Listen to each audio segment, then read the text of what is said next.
Good afternoon అండి. Actually చాలా హ్యాపీగా ఉంది. మాటలు నేను మాట్లాడాలనుకున్న మాటలన్నీ మైండ్‌లోంచి అలా ఎగిరిపోయాయి. అందరు డైరెక్టర్లు అందరూ మాట్లాడినప్పుడు ఇంకసలు ఇండస్ట్రీలో ఇందాక అన్నారు గదా! ఇలాంటి సినిమాలు చేయాలంటే గట్స్ ఉండాలి అని. నా గట్స్ ఏంటంటే మా డైరెక్టర్లందరూ నేను ఏదైనా ఒక సినిమా ఫ్లాప్ కొట్టి రోడ్డు మీదకొచ్చిన రోజు తలో సినిమా చేసి నన్ను కాపాడతారని నమ్మకం. సో అప్పటి వరకు నేను కొంచెం ఎక్స్పెరిమెంట్లు చేస్తూ కొంచెం ఇలాంటి సినిమాలు చేస్తూనే ఉంటాను. ముందుగా తెలుగు సినిమా ఇండస్ట్రీలో నన్ను ప్రొడ్యూసర్ని చేసిన అల్లు అరవింద్ గారికి నేను ఎప్పుడు కృతజ్ఞతుణ్ణి. లాస్ట్ 4 సినిమాస్ ఆయన అసోసియేషన్లోనే చేశాను. ఫస్ట్ సినిమా నేను సొంతంగా చేస్తున్నాను. ఆయన బ్లెస్సింగ్స్ నాకు ఎప్పుడూ ఉంటాయి.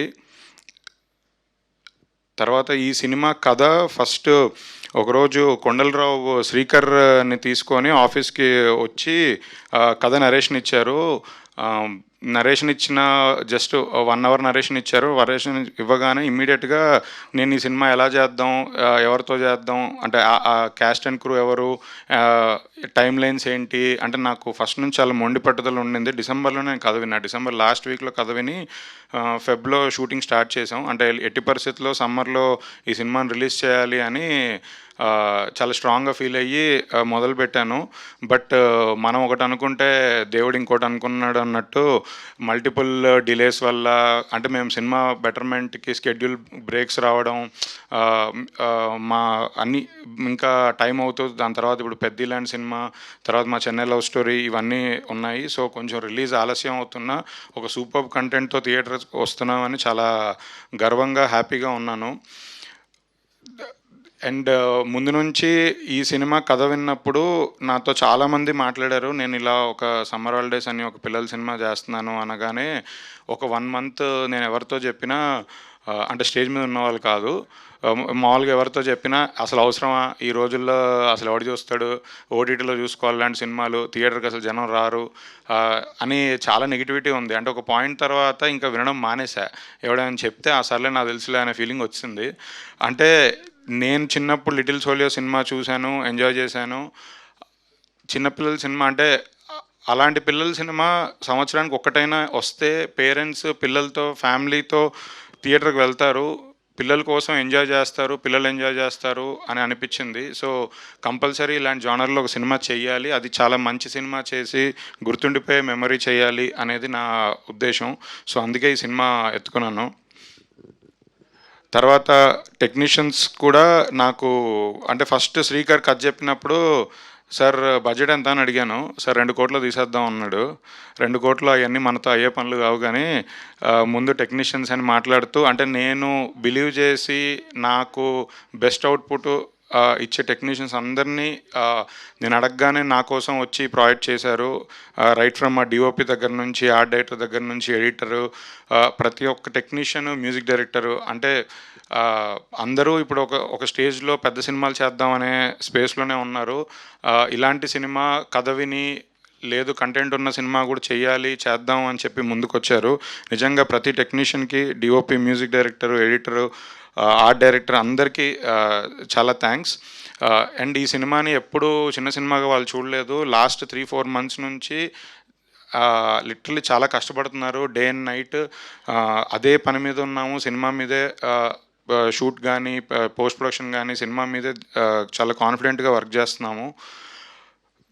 ఆర్టిస్ట్స్ ఫస్ట్ అనుకున్నప్పుడు కొత్త వాళ్ళతో చేద్దాం అనుకున్నాము, కానీ మాకు లక్కీగా సూపర్ స్టార్స్ దొరికారు. సో కరెక్ట్గా ఈ కథకి, క్యారెక్టర్కి యాప్ట్గా ఉన్న 3 పిల్లలు దొరికారు. సో నిజంగా నేను వాళ్ళకి థ్యాంక్స్తో పాటు వాళ్ళ పేరెంట్స్ కూడా థ్యాంక్స్ చెప్తున్నాను. ఎందుకంటే నాకు తెలుసు వాళ్ళు వచ్చి వర్క్షాప్స్ చేసి, అంటే ఎవరు హైదరాబాద్లో ఉండరు, హైదరాబాద్కి పేరెంట్స్తో పాటు వచ్చి ఇక్కడ ఉండి వర్క్షాప్స్ చేసి మళ్ళీ ఇక్కడ నుంచి మేము రాజమండ్రి అమలాపురం దగ్గర షూటింగ్కి వెళ్ళి, అంటే పేరెంట్స్ కూడా అంటే పిల్లల కోసం పిల్లల డ్రీమ్ యాక్టింగ్ అనేది ఉన్నప్పుడు దాన్ని గౌరవించి దానికి సపోర్ట్ చేస్తూ పేరెంట్స్ కూడా ట్రావెల్ చేస్తూ ఉన్నారు. నిజంగా అంటే స్కూల్ ఎగ్జామ్స్ టైం ఉన్నప్పుడు కూడా అంటే ప్రిపరేషను ఇవన్నీ ఉంటాయి, బట్ స్టిల్ సపోర్ట్ చేస్తూ ఈ పిల్లల్ని ప్రోత్సహించారు పేరెంట్స్.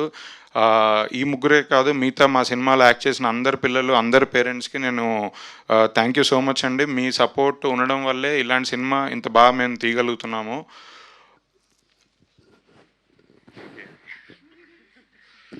మధ్య మధ్యలో గ్యాప్ వస్తుంటుంది, మైండ్లోంచి వెళ్ళిపోయింది. అండ్ ఇలాంటి సినిమాకి సపోర్ట్ చేయడానికి ముందుకు వచ్చిన వాసుకి గారికి, హర్షవర్ధన్ గారికి, రాజీవ్ కనకల గారికి, హర్షిని గారికి, అందరికీ, నెక్స్ట్ జయసుధ గారికి, ఈ సినిమాలో అమ్మమ్మ క్యారెక్టర్ జయసుధ గారు చేస్తున్నారు. సో అందరికీ నిజంగా నేను థ్యాంక్ యూ సో మచ్ అండి ఫర్ సపోర్టింగ్ దిస్ ఫిలిం. ఇలాంటి సినిమాలు మళ్ళీ మళ్ళీ వేరే వాళ్ళు అందరూ ప్రొడ్యూస్ చేయాలంటే మీ అందరి సపోర్ట్ ఉండడం వల్లే వెళ్తుంది. మీడియా వారికి కూడా నా విజ్ఞప్తి ఏంటంటే, జస్ట్ నాకు తెలుసు మీరందరూ ఇలాంటి పెద్ద సినిమాల మీద తిరుగుతూ ఉంటారు, అప్పుడప్పుడు మా లాంటి చిన్న సినిమాలని కూడా పట్టించుకోండి. మా గురించి కూడా కొంచెం రాయండి, మా గురించి కూడా మాట్లాడండి, సపోర్ట్ చేయండి.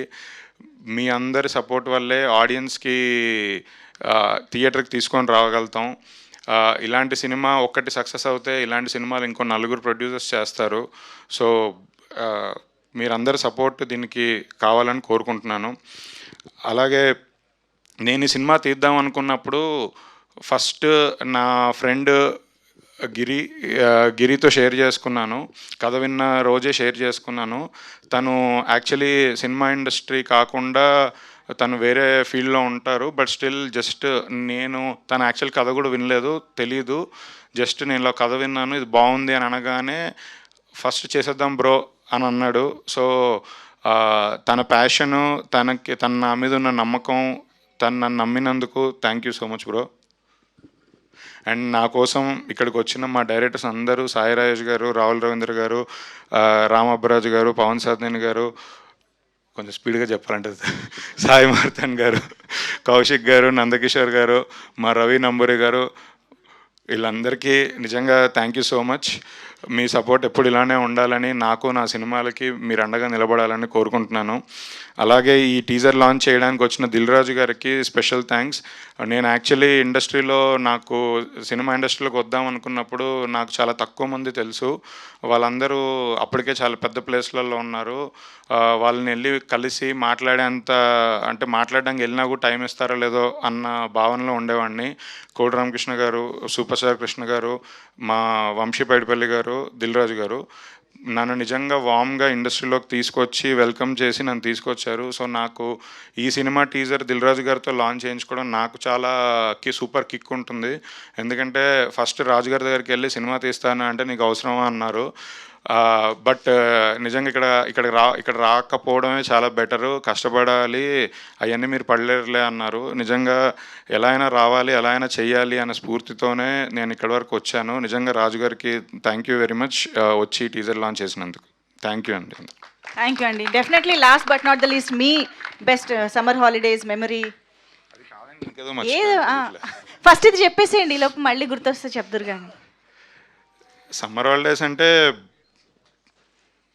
ఏముండే, మనం మనకి స్కూల్ ఉన్నా కూడా మనం పెద్ద చదువుకునే రకం కాదు కాబట్టి మాకు ప్రతిరోజు సమ్మర్ హాలిడేనే. హాలిడేస్కి తేడా ఏం లేదనమాట. Okay, super.